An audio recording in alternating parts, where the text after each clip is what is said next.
קירותי, וימליך מלכותי, ויצמח פורקני, וקרב משיחי. וחייפון וביומלפון, ותפאר בכל בית ישראל, בהגנה ובשלטים ואמר. The Mazik will find another broken person. It will never behind you.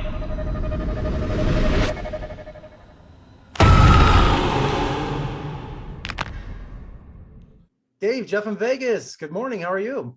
All right, man. I'm doing good. How are you? I'm doing great, man. I love the Vigil, man. It's funny because, I was adopted. So I never knew my heritage. And my family last year did that 23andMe, the genetic thing.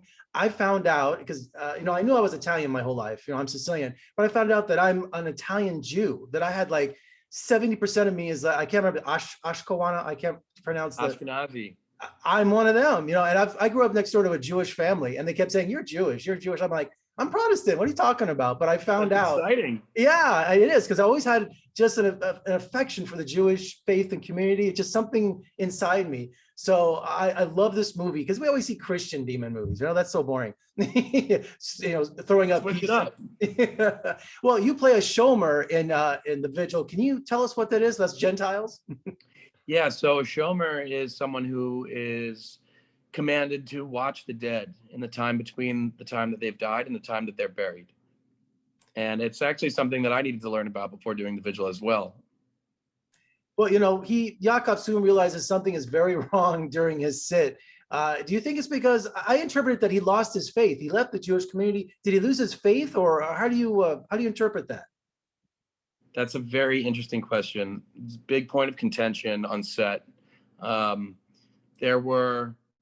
We wanted to leave it open to interpretation. What Yaakov's faith is.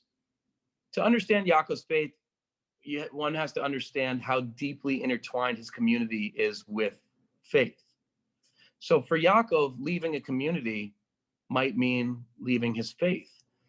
And that's part of the struggle that he's going through is, are the two separatable? Do I even want to separate them? Is this community something I still want to be a part of in one way or another? Is my faith still something that benefits me? So, those are the things that not only Yaakov is going through, but I think a lot of people in that community who attempt to leave that community go through. And of all the people that I spoke to, every single person had a completely different opinion on it. Some people said, I'm not in the community, but I still believe. Some people said, I don't believe, but I'm still in the community. Some people rejected it completely. Some people embraced it completely while still being rejected by the community. So I think faith is a deeply difficult and personal question for all of us. And that's my interpretation, because Yaakov, he's sitting at one of the most, respected Jewish rituals, and if he lost his faith, this demon's like, whoa, this is the ultimate blasphemy. That's how I saw it. Yeah, right. If the whole idea is he needs to be there to protect, maybe not really believing it all the way opens the door for the demon. Well, that's what I love. This is like a Jewish version of The Conjuring. That's what I love, that it's so steeped in tradition. And this is something that not many secular people, this is a world that we don't know of very well. Yeah, no, I mean, I think it's one of the things I was fascinated to learn about is in Judaism, I always was taught and learned that, we don't really believe in demons or hell or anything like that. But in speaking to a lot of the Hasidic people that I spoke to in preparation for the film, they were like, oh no, we're raised believing in demons. We're raised being told, if you venture beyond this 3-6 block radius of our neighborhood, you will be smoted. And I was shocked to learn that and fascinated by it. But it's, the variation in beliefs is deep and complex. Well, is this demon different than a Dybbuk? Very different, yes. I'm not the perfect, Keith Thomas would be the right person to really explain that. But a Dybbuk, Keith felt the Dybbuk had been done before. He felt it was too obvious. And the Mazik, he really had to dig deep to learn about the Mazik and find it. And I had not previously, I had heard of a Dybbuk before. I'd never heard of a Mazik before. But from what I understand, it's mostly a word that people use almost like an imp. Don't be like a kid might be running around, you're being a little Mazik. I believe it translates, don't quote me on this, but I believe it translates something like pest. Now, Keith was able to take that and use it to build on top of this lore that he had sort of discovered and created in his rabbinic studies.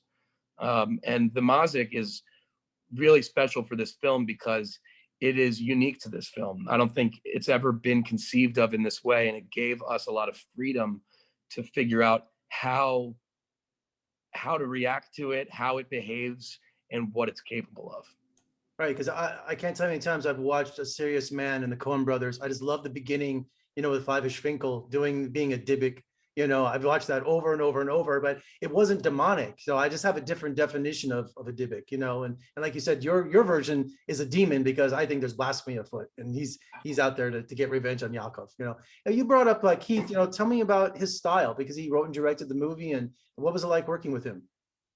Well, the first conversation I had with Keith, I think we FaceTimed for like 4 hours, and he's fantastic. I love him so much, and him telling me that it was his first feature film. I had concerns. It's a very difficult thing to do, and to write and direct your own writing. But he never had an issue. He was totally capable of taking off one hat, putting on the other. And he's a pleasure to work with because he gives so much freedom to the creators around him, but he also has 100% clear vision. So there's never an opportunity where you say like, well, why did you do this? Or what do you think about that? He'll always say, this is why, and this is what I think about it, And so I'm able to bring him every idea I have, and he's able to, for good reason, say, yes, no, I love that, let's develop that. And as a result, it was really a beautiful conversation that we stayed in. At one point, I was working on the physicality. We were discussing how Yaakov ends up with this horrible thing in his mouth at one point in the film, and what that's like for him, and how he's able to retrieve it out of his own esophagus. And I was alone in my apartment in Brooklyn, which is like basically an unfurnished studio, and not my apartment, but where I was staying at the time. And I started to cough, and I started to walk around and pace the apartment and think like, what not only like, what does it feel like to have something stuck in your throat, but what does it feel like for actually like the evil manifested inside of your soul to generate something that takes physical form within your digestive tract to the point where you have to expel it over your taste buds.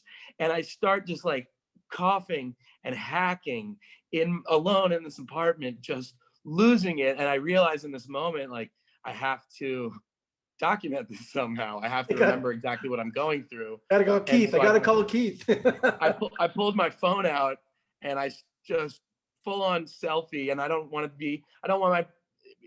my experience in this moment to change based on the fact that there's now a camera looking at me. So I'm just holding it, ignoring it, trying to do this same thing as I'm like hacking and digging in my mouth and like all but vomiting, like making myself just completely sick going through this moment. And then it's horrible, I'm like end up over the toilet, just like completely distraught. And then it's like, end recording. I'm gonna send that to Keith. You're definitely a method actor.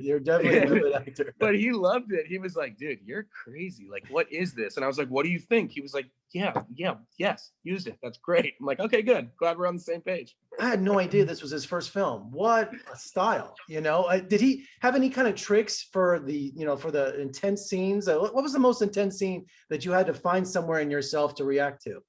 Oof, wow, there were a lot of intense. There were a ton of them, I know, yeah. Yeah. I mean, the one that immediately pops into mind, I don't want to give spoilers really, but in Yaakov's flashback, when he's experiencing his trauma, he really, I'm getting chills just thinking about it. I honestly don't really know how to talk about that scene without giving away no spoilers. There's too many great Okay. moments in this movie, but like I say, it seemed like you had to have a discussion with Keith about it. So, You know, I will say there was one scene. I'm sort of answering your question with the opposite question in a way, because there were so many intense scenes in the film. I sort of forced myself to live in this fear that Yakov was living in, and I didn't want to allow myself to let go of it, because I was concerned that if I, had this cathartic cry, or if I had this cathartic expulsion of pain and fear and suffering, that I would waste it, and that it wouldn't be there for me when we were ready to put it on film. And so I forced myself to sort of live in this place. And as a result, once we finally filmed the scene where Yakov is able to release some of these things and able to sort of begin his healing process, it was like, for the first time, all these emotions that I had been keeping just below surface level for a month and a half of filming, because this was towards the end of filming. And actually, we did that scene. It was scheduled to be filmed, and I was like ready. And then they said, oh, okay, we actually can't do this today. We're doing it in 3 days. And I was pissed. I was like, and I just had to like swallow it and keep it there. And when we were finally able to just let it out, I remember just a silence fell over the set, and people were, "Are you okay, Dave? Dave, are you okay? Can we get Dave a water?" And and it was so cathartic. Like, it was this thing I had been wanting to let go of for the entirety of shooting, and we actually ended up doing that scene again immediately following that. Just that shot, I think we did 2 takes, and we did it one more time, and Keith said, "We got it. That's it." I think he said one more for safety, but we got it in the one, and definitely in the 2. And that for me was one of the most intense moments, because I was actually able to let myself access those things I had been holding on to, and in accessing them, I was able to let them go, and it was a relief. And now we can move forward with the rest of Yakov's journey and the rest of his battle, and let go of a little bit of that fear and sorrow, and move into a little bit more of anger and righteousness. absolutely. And I think that's what sets this movie apart from other kind of demon ghost stories, is that the connection to the Jewish, the history and the tradition. It's such a personal journey for Yakov. So I just thought that really added a great layer, a great element to this movie. So Dave, this was awesome, man. Thank you so much for talking to me today. And you better stick with Keith, man. He's got a great eye. You guys would make a great team together. He's the man. He's the man. Thank you, Jeffrey.